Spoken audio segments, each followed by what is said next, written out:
lahor, e giga korave. Iku glojko, rusula huki, holaka holala, alago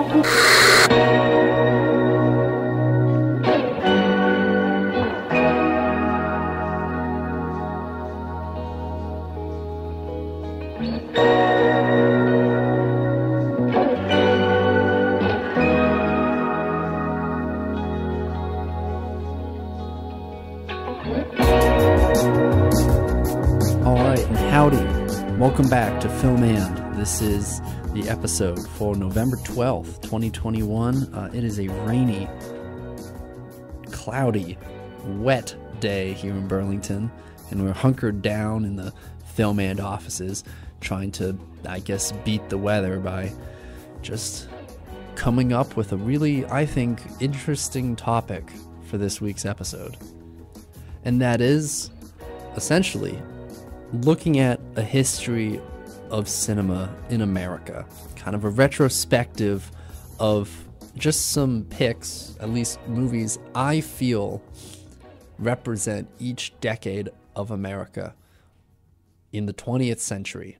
So, it feels like we're reaching the point where sound movies have reached almost 100 years of existing. The first sound movie being The Jazz Singer, 1927, 28, 29. That 100th anniversary is only a couple years away, and it's just so interesting to look back at the history of film, as it's one of the newest, almost, alt forms that's out there. And I just really want to look at only American cinema today, movies that were made in America, and how there were a couple films in each decade that I feel like really captured where America was, not only with just existing, but also its relationship to movies in each decade. So we're going to go through from the 1900s to the 1990s, and yeah, I have one pick for each decade, and it's honestly pretty hard to pick just one. There's so many different film movements and commentaries on important historical events, and just Hollywood or even independent cinema reacting to certain movements and social climates that create these really interesting kind of touchstones in America and America's history. But I feel like for this, I am sticking a bit to the traditional kind of almost Hollywood-esque century of cinema that we have laid before us. So starting off, we're talking about the 1900s, the very intro of cinema almost. It's been around, and I feel like at this point in the 1900s, cinema is still kind of in this place of just experimenting with moving image. I myself am actually in an experimental moving image class. I had it this morning, and it's so interesting to look back when film was first being made. Almost everything was experimenting with moving images. Just the fact that the technology then existed to create images that moved. And beyond that, going into the 1900s, not just doing that, not just capturing human moments just in a sound stage, just making movements, or perhaps just city life or country life or just anything. Being able to tell stories with cinema. This is where it starts. So I decided that a good pick, I think, would be The Great Train Robbery. This is a 1903 film directed by Edwin S. Porter, who also made a film I happen to like quite a bit, Dream of a Rarebit Fiend, which is essentially this guy who goes to dinner and has some weird meat dish called rarebit. I know that was a bit more common back in the day, and it gives him some indigestion, and he has some very weird dreams. And when I was shown this in film history, it absolutely blew my mind, because I was just seeing these people long dead, almost long forgotten, experimenting with the form so early on and coming up with these bizarre images. And it's just really endearing. It's really cool to see that even from its inception, just cinema was interested in creating very unique emotions and images. But Edwin S. Porter's most famous film has got to be The Great Train Robbery. Essentially, the clerk at the train station is assaulted and left tied by 4 men, and then they go off to rob the train. Threatening the operator, they take all the money, shoot a passenger when they try to run away, and eventually, the heroism comes in the form of a little girl who discovers the clerk tied up and gives notice to the sheriff, who at once goes along with his men hunting the bandits. And I'm not going to spoil it. I'm not going to spoil a like 118-year-old movie, so go watch it because there's a chance you haven't. But yeah, this really does feel like one of those great forays. And again, it's only 12 minutes. It's a short film. The 1910s film I picked as well is kind of similar to that. But I feel like this is a really great encapsulation of the first inklings of telling stories, of creating more complex narrative in film, not just doing what the Lumiere brothers were doing earlier, which was mostly just capturing city life in France. This was pushing it forward to tell a story, a fictional story that was written for the screen. And I just think that's a really good example of it. So check it out.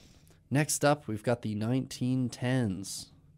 And my personal pick being the 1910 film Frankenstein, the J. Searle Dawley film. Also a short that I've seen, which I would totally recommend, Rescued from an Eagle's Nest, which is essentially the story. A woodsman leaves a hut followed by a woman and their baby. Nearby, some men chop down a tree and the baby is left outside the hut, but an eagle flies away with it.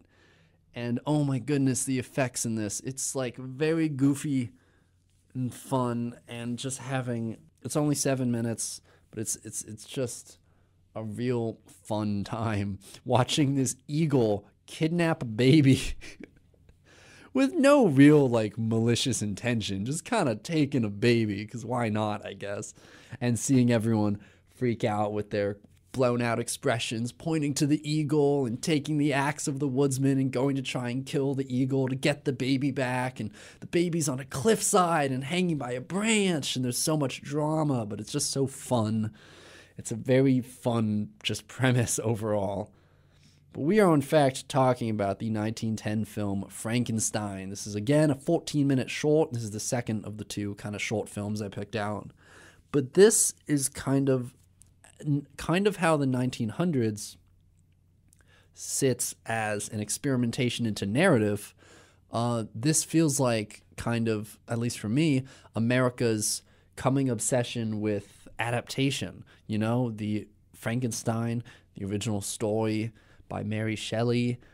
And essentially, what I find so cool about this is that this feels like one of those first great examples of taking a traditional piece of literature and putting it into the screen and bringing a personal interpretation to how someone views the story. And that's just so cool. I mean, we've seen so many amazing examples of that throughout the years. And this is a really cool, like, early example of that. So that's my pick for the 1910s. Next up, we've got the 1920s. A very expansive decade. I mean, by the end of the 1920s, we would get sound paired with these amazing images we're seeing. It wouldn't just be a piano player in the theater.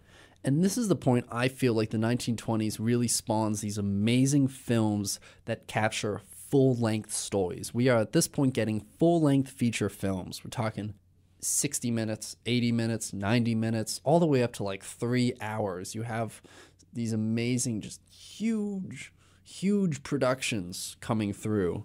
And there's plenty of different genres I feel like I could capture. I could talk about, and I feel like there's plenty of genres I can capture here. I mean, I can talk about all of these amazing Charlie Chaplin and Buster Keaton comedies, just these grand historical epics, as well as more adaptations. But I personally wanted to focus on one of the earliest great examples of, essentially, a Western, and that comes in the form of the 1926 film Three Bad Men. Plotline: 3 outlaws come to the aid of a young girl after her father is killed. A silent film directed by John Ford, who is a legendary American film director from Stagecoach and The Searchers fame, as well as How Green Was My Valley, The Quiet Man, The Grapes of Wrath. Worked with John Wayne a lot of John Ford, John Wayne films.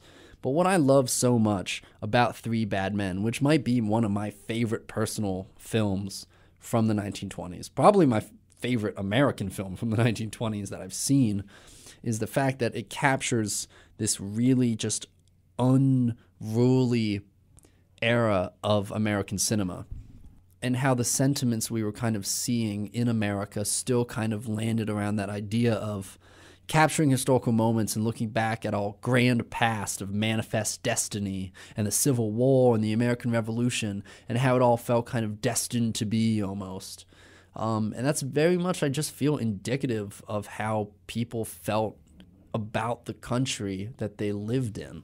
And a film like this is just a grand display on the silver screen of kind of this manifest destiny coming forth, this idea of really capturing the sprawling landscapes and excitement of the public perception of the American West, which I feel like in the modern day we've had the chance to actually, have the resources to realize the more harsh and unforgiving truths of the American West, because it very was much romanticized and dramatized in films like these.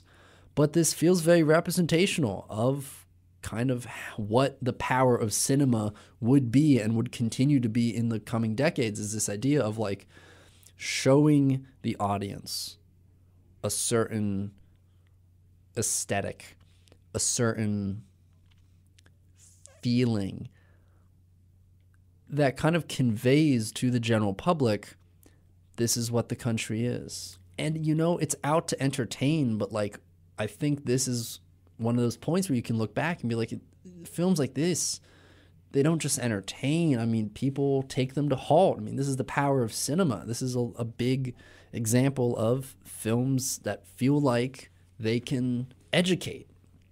Whether you're being educated on the whole truth or more just a dramatized version of it is for us to decide. But this is a very exciting visual and narrative example of just, I think, where cinema was in the 1920s. So, moving on, the 1930s. The stock market crash, FDR, the Dust Bowl, America in a very difficult place. And there ends up being a lot of division that ends up, this is at a point in the rest of the world, in the global context. The 1930s is more a lead up into the Second World War. There's a lot of big global powers making moves, and America trying to stick with its policy of kind of neutrality. And I think there ends up being this very obvious division in the general American populace at this time, because you have so much struggle and hardship for so much of the working class of America. And it makes you kind of think, like, who has the money to see movies? Why would anyone have the funds to continue just an entertainment business? But in fact, there's a couple films that I feel transcend that, and one of these is my pick for the 1930s of what movie represents America best, 1939's Mr. Smith Goes to Washington. Now, this is one of those films that I talked about on 8 endings that subvert audience expectations, but at the same time, this is such a great, again, I won't stay too long on this. If you want to listen to that episode, I think I'll go more in depth into it, but this is one of those films that really just captures where we were at a time of political division and just almost a lack of trust, a lack of really understanding of what our political system was like. And Mr. Smith Goes to Washington, which is, again, one of those classic Frank Capra films, goes on to really, I think, attempt to enlighten people on the kind of struggle that there is, the corruption that exists, and how important it is that, people stay knowledgeable and understand what's going on. And this is one of those first examples of the power of cinema to do a good thing, not just to obfuscate or not just to give a slanted, entertaining perspective of how things all on the screen. It's not escapism.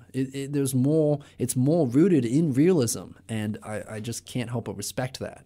And 1939, going into the Second World War, I mean, this is a point when America kind of galvanizes into a point of we're coming together and we're going to go fight the Nazis. We're going to go fight the Japanese. We're going to be together. I mean, this is kind of the Second World War. It's what got us, in a way, for a bit, to come together and fight a similar cause, for better or worse. And it's just, I guess this is just one of those movies that is not just a post-cursor to the division we see in society, mostly with class, but also the precursor to how America will come together during the Second World War. And moving on, I can't help but say that the 1940s, I feel like, is most encapsulated again by the same director. We're moving on to Frank Capra's 1946 film, only 7 years later, post-World War II, It's a Wonderful Life. And I feel like this is a point in America where, again, it wasn't critically well received, so I can understand why you can't say, oh, people didn't gravitate towards it, so why does this matter, Dan? And I was like, that's a fair comment, imaginary person. But I truly feel like, at least for us in retrospect, we can look at this and say, hey, this is essentially Frank Capra's response, I think, to post-World War II of giving America a breath of fresh air to a point, and I guess just being able to attempt to really come home, come back together after the war, to have everyone back home in the country and say, let's really appreciate everything we have here. Family, community, your hometown, your business, just all of it, just having your life back, having your life together. And I mean, whether people are able to achieve it or not at this time, it's a hopeful film. It's a very hopeful, endearing film that I think it helps to inspire, and not just during the holiday season. I could watch this at any time. It's a good old movie. And again, you have the amazing protagonist of Jimmy Stewart leading the charge on this. And I do really feel like these two films, though very, I think, can be starkly contrasted, also feel like just, man, Jimmy Stewart and Frank Capra were able to represent 20 years of America. And that's not to overshadow films like Citizen Kane, or obviously the Hollywood noir movements with Casablanca and Double Indemnity and those are the like.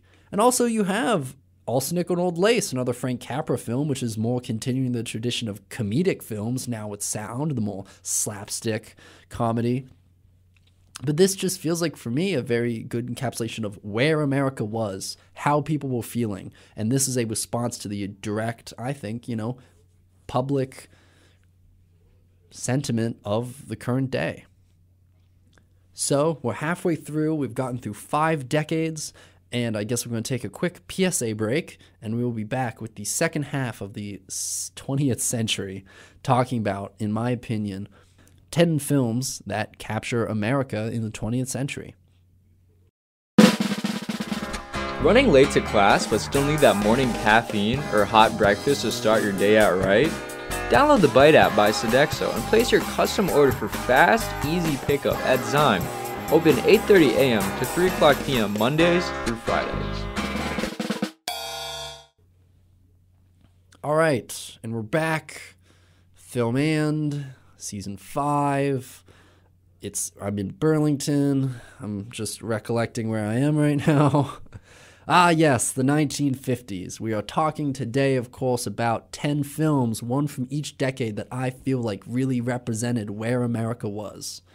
And my pick for the 1950s is, in fact, I think, one of the most overt examples of Hollywood kind of showing a specific genre of film. And we are talking about the historical epics. These giant, long, expansive films that also, I think, play into very much the sort of traditional American values, if you can hear my air quotes over the airwaves. the kind of traditional American values of like the 1950s, this kind of return to representing various modes of life, kind of trying to, at points, push a more, I guess, religious message. And in this, I feel like the 1956 film, The 10 Commandments, directed by Cecil B. DeMille, who, again, you might know from kind of his classic older works that I mentioned, these big films, Cleopatra, Samson and Delilah, Union Pacific, and even the 1923 10 Commandments. I think a lot of people forget that he had done this story before his 1956 version, which starred Charlton Heston, Yul Brynner. But this movie, obviously it's a retelling of the 10 Commandments, but it really just feels like, you know, of all the examples of you could give of the kind of like epic widescreen 1950s Hollywood films, the epics, your Ben-Hurs, your Around the World in 80 Days, which is, I think, has a bit more of a comedic element to it.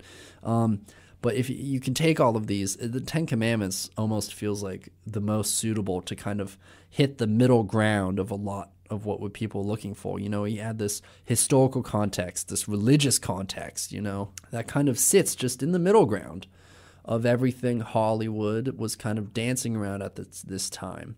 This idea of these technicolor epics, these classics. And it is in a sense a bit of return to not just escapism, but pushing it a bit further as looking at this film almost in like a historical and educational context, which the way it's dramatized and the way everyone is portrayed, it's probably not great these days to take it with such context, but still there. I feel like it is very representational of just the 1950s.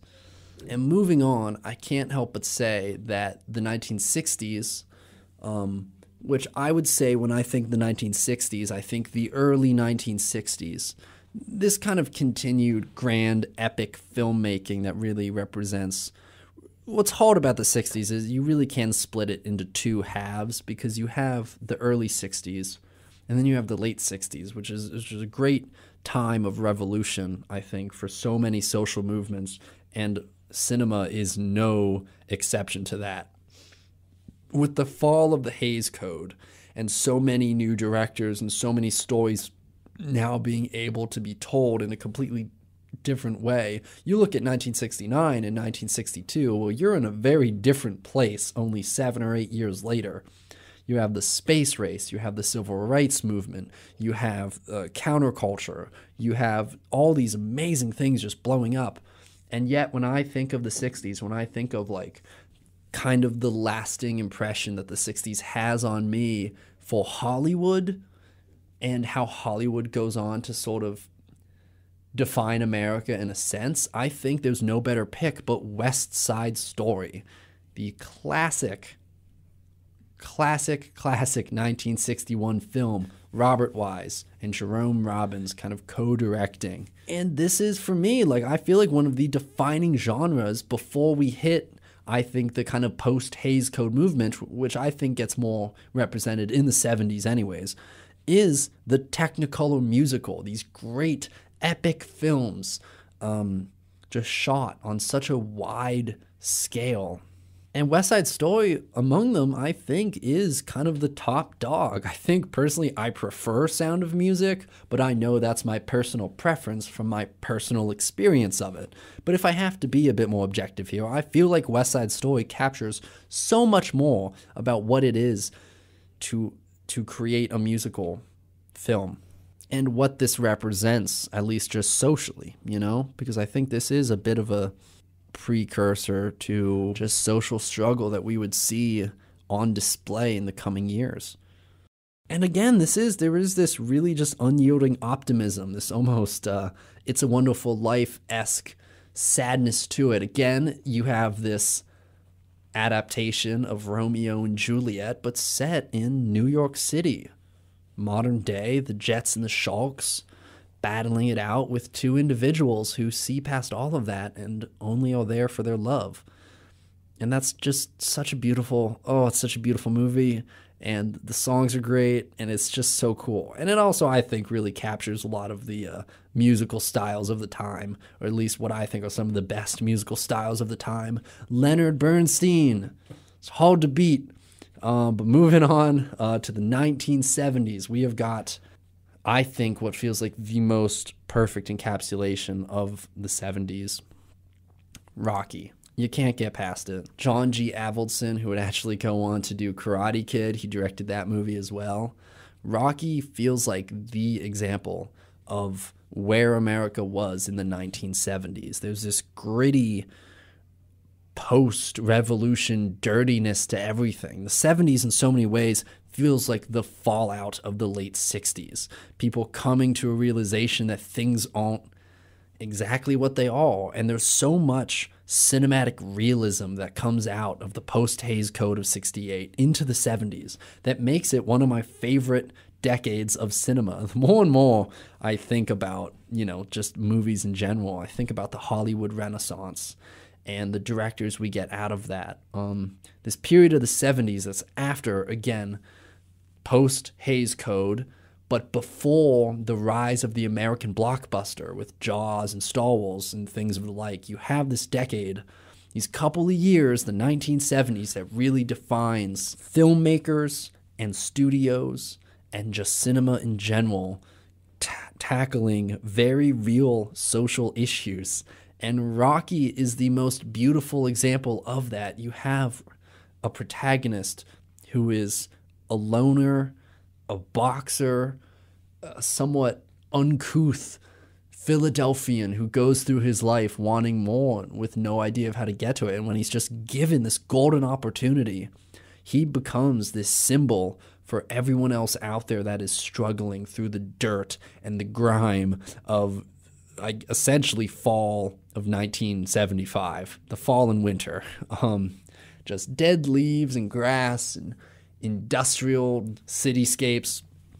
And throughout all of this, Rocky is still, at his core, a kind, loving individual who has a connection to the community like no other. Throughout the entire film, you see him just interacting with people and trying to be a good example and trying to make his community something he is even barely a part of. He has very few friends, except his drunk friend, Paulie, who's kind of terrible, trying to make a difference, trying to make the world a better place with just his own self. And sometimes I feel like he doesn't even realize it, and that's the beauty and the nuance of Sylvester Stallone's performance. But I could go on about Rocky forever. But let me just go to the ending I talked about in, again, my Season 4 episode of Endings That Subvert Audience Expectations, talking about, and this is something I think rings through when me and my dad talk about it, it's the fact that having an ending like Rocky, and I'll spoil this is Rocky loses in the first Rocky movie. He doesn't win, but he goes the distance, which is all he ever wanted. He goes the distance with Apollo Creed. He goes to 15 rounds. And I think just right here, this is kind of the idea of the representation of the everyday man can lose. The everyday American that Rocky kind of represents, over radio air quotes again, can lose. And he has lost time and time and time again. But there's something soft and beautiful in losing, in realizing that sometimes just doing what's good for you and the people around you is enough. And I think there's also so many different themes that kind of insert itself into Rocky without people even knowing it. But it's such just a capturing of the time, of the 1970s, that you can really insert any narrative into it. And it feels like it just resonates so deeply. So if I can recommend any movie on this entire century list, it's Rocky. Next up, we have the 1980s, and I feel like this is the decade that is defined by sort of a return to industry film, to big Hollywood, family-friendly, kind of lighthearted. I mean, it's the era of Spielberg and Lucas, but even with those two being such, I guess, chart-topping filmmakers in a sense, There's one other person I feel like truly defines the 80s in a way that kind of balances what it was like, the aesthetics of the 80s, and what it is to be in that era and to engage with the culture of the 80s, but also continue to engage with the youth culture, the family-friendly kind of aspect of it. And that, of course, is John Hughes. I mean, you movie after movie. Planes, Trains, and Automobiles, I think, good example, but come on. 16 Candles, Breakfast Club, and my personal pick, Ferris Bueller's Day Off, the 1986 seminal work by John Hughes, where high school slacker Ferris Bueller successfully fakes an illness in order to skip school for the day. This is, in everywhere Ferris goes, in his kind of nonchalance to life, and how John Hughes captures the Chicago area in the mid-1980s. This feels like where America was. And what's funny is I feel like there was a very deep connection into where America was here and moving on into sort of, again, a bit more of a realistic yet satiristic look at America into the 1990s, which I guess will be our final film. The 1990s, the final decade of the 20th century, the era of Clinton and Y2K. I feel like, at least when it comes to Hollywood, when it comes to cinema, there is this inherent new silent revolution, because never before has making movies been so accessible to lower budget filmmakers, to independent filmmakers, to even just home filmmakers.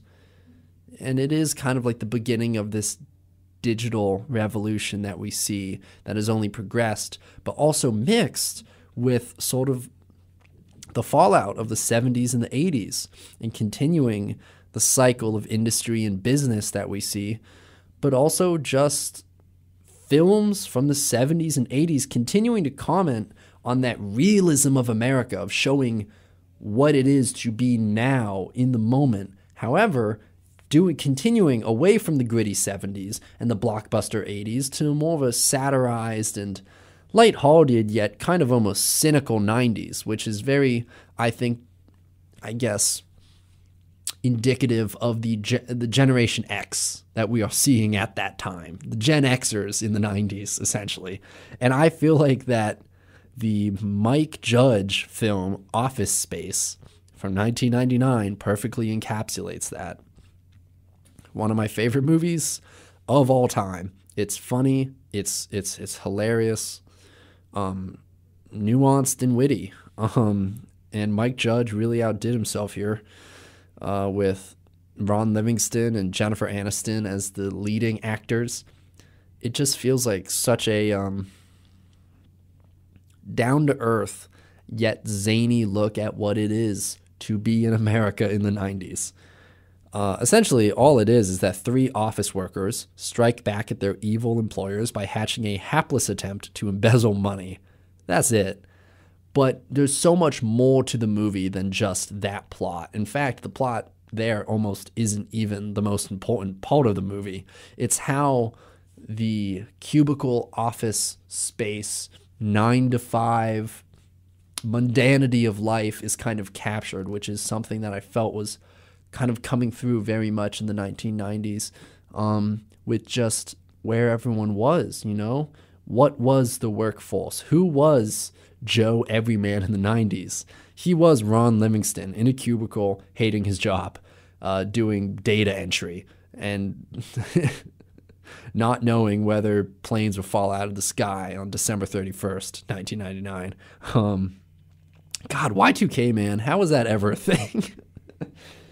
But yeah, no, I really feel like this is a really good encapsulation of the 1990s, because there's a lot of also, I think, social commentary that happens behind the camera of this movie, which is, when we're looking at the 90s, this is post-Cold War, where, and again, it's hard because all of this is retrospective, and this is the pre-9/11 decade, you know? The Cold War ends, and then 12 years later, 9/11 happens, and that goes on to define a lot of the social climates of America. So the 90s feels like a really just interesting epilogue, final chapter to the crazy 20th century we had. And I guess that's it. That's my list. There's 10 movies, one from each decade, that I feel like truly capture where America was at the time. As always, these are going to pop up on my Film and list at DA_N, and I'll always post the original Film and Letterboxd list from our first 4 seasons on Connor's Letterboxd, CRAND Berry 18, that is Cranberry 18. Thank you so much for listening again. This is a very fun last-minute topic that I just came out with, so I'm happy that I'm actually getting this out there to everyone. You'll see me next week with no idea what I'm gonna do. So have a great rest of your day, and yeah, you'll hear from me soon.